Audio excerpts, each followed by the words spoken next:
High বন্ধুরা, দেখতেই পাচ্ছেন যুদ্ধ শুরু হয়ে গেছে।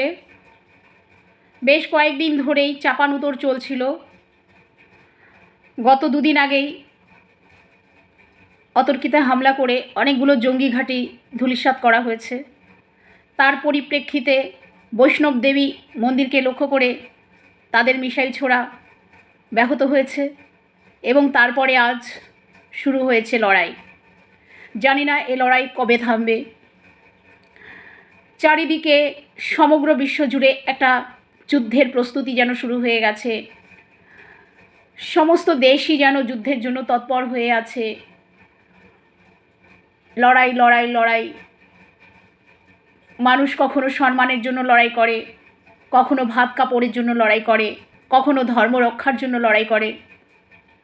কিন্তু লড়াই তো কোনো কিছুর সমাধান হতে পারে না। লড়াই বা যুদ্ধ কখনো কোনো জাতির পক্ষে, কোনো মানুষের পক্ষে উন্নতির কারণ হতে পারে না।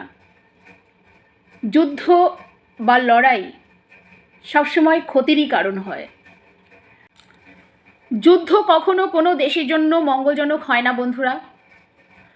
যখনই যেখানে যুদ্ধ হয়েছে সেখানে শুধু ক্ষতি আর ক্ষতিই হয়েছে। যুদ্ধ লাগলে কোনো দেশের সাথে কোনো দেশের সেখানকার সামাজিক জীবন ব্যাহত হয়, সেখানকার ধর্মীয় জীবন ব্যাহত হয়, সেখানকার অগণিত সাধারণ মানুষের জীবন ব্যাহত হয়।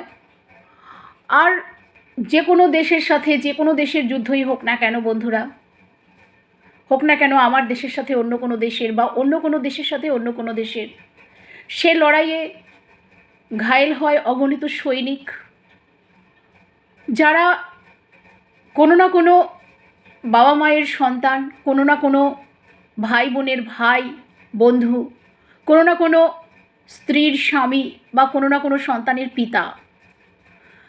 সেই সমস্ত সৈনিকদের পরিবারের কথা চিন্তা করুন, তাদের ভাই বোন বাবা মা স্ত্রী সন্তানদের কথা চিন্তা করুন তো। তাদের জীবনের বিনিময়ে কিছুটা ক্ষতিপূরণ দেওয়া হয় তাদের পরিবারের হাতে, কিন্তু সেটা কি যথেষ্ট? যে সন্তান তার পিতাকে হারায়, বা যে স্ত্রী তার স্বামীকে হারায়, অথবা যে বাবা মা তার সন্তানকে হারায়, তার কি কোনো ক্ষতিপূরণ হতে পারে? আর এছাড়া যে সমস্ত সৈনিকরা ঘায়েল হন, তাদের পরবর্তী জীবন কিভাবে কাটে? সামান্য কিছু ক্ষতিপূরণের টাকায় না হয় তাদের চিকিৎসা, আর না চলে তাদের সংসার, না মানুষ হতে পারে তাদের সন্তানরা। সবসময় বন্ধুরা যুদ্ধ লাগলে বা লড়াই লাগলে উচ্চ আসনে বসে থাকা মানুষদের কোনোই ক্ষতি হয় না। ক্ষতি কিন্তু সাধারণ মানুষেরই হয়। আর এই যুদ্ধ দ্বারা কখনোই কোনো দেশের মঙ্গল ঘটে না, কোনো দেশের সাধারণ মানুষের মঙ্গল ঘটে না। বিপাকে সেই সাধারণ মানুষকেই পড়তে হয়। যুদ্ধে সামনাসামনি লড়াইয়ে তো অগণিত মৃত্যু শিরোধার্য। তার সাথে চলতে থাকে বাজারের উচ্চ মূল্য বৃদ্ধি, জিনিসপত্রের দাম আগুন হয়ে যায়, যা কেনার সাধ্যের বাইরে চলে যায়। সাধারণ মানুষ সেই সময় খাদ্যবস্তু সংগ্রহ করতে না পেরে অনাহারে অর্ধাহারে দিন কাটায়। আর যুদ্ধের ফল কিন্তু একদিনের জন্য নয় বন্ধুরা।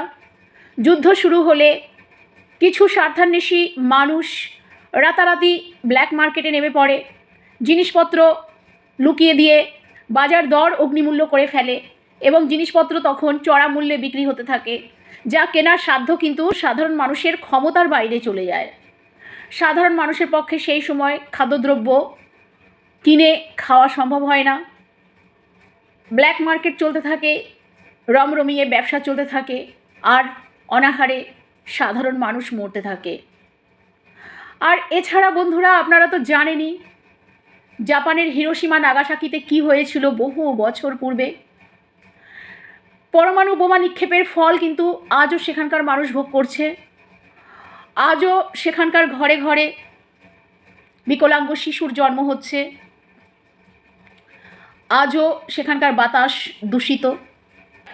তো বন্ধুরা, যুদ্ধ শুধু একটা সময়ে থেমে থাকে না, যুদ্ধের ফলাফল কিন্তু সুদূর প্রসারী। আজ যুদ্ধ হচ্ছে, সেই যুদ্ধের ফল কিন্তু 100 বছর পরের প্রজন্মও ভোগ করতে পারে। তাই যুদ্ধ কখনোই কাম্য নয়, যুদ্ধ কখনো কোনো কিছুর সমাধান হতে পারে না। আমি তো যুদ্ধের বিপক্ষে, আর আপনারা